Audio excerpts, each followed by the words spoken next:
This is Sarah Mikesell with thepigsite.com, and today we're here with Dr. Liz Wagstrom. She is the Chief Veterinarian with the National Pork Producers Council. Thanks for being with us today, Liz. Thanks for inviting me. Very good. With the outbreak of African swine fever kind of moving across different parts of the world, can you tell us a little bit about how that movement is occurring?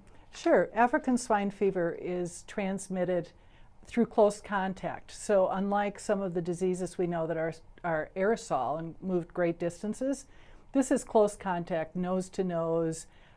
Bodily secretions can transmit it. But another concerning transmission factor is the fact that it can be transmitted through meat.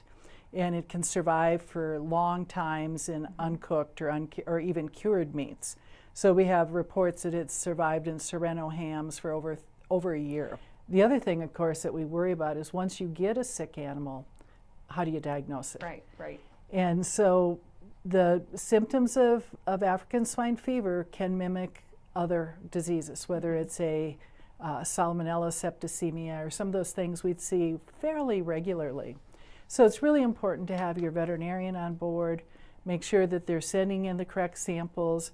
Here in the United States, if there's a suspicion that it could be African swine fever, our state or federal veterinary authorities ought to be called in to do a foreign animal disease investigation.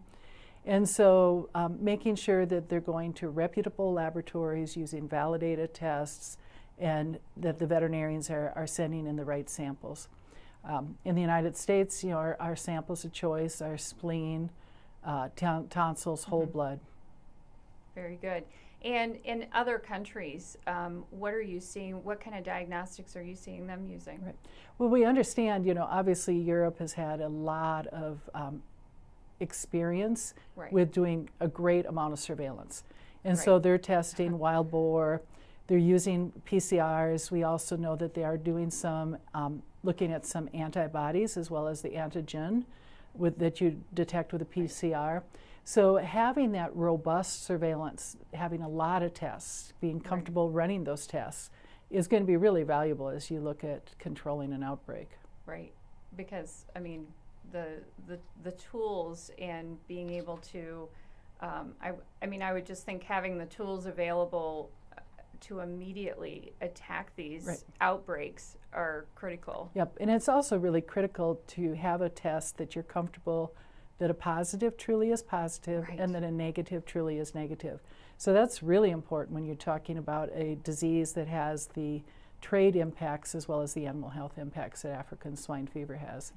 Yeah, very good. Well, thank you so much for all the information today, Dr. Wagstrom. Well, thank you. This is Sarah Mikesell reporting.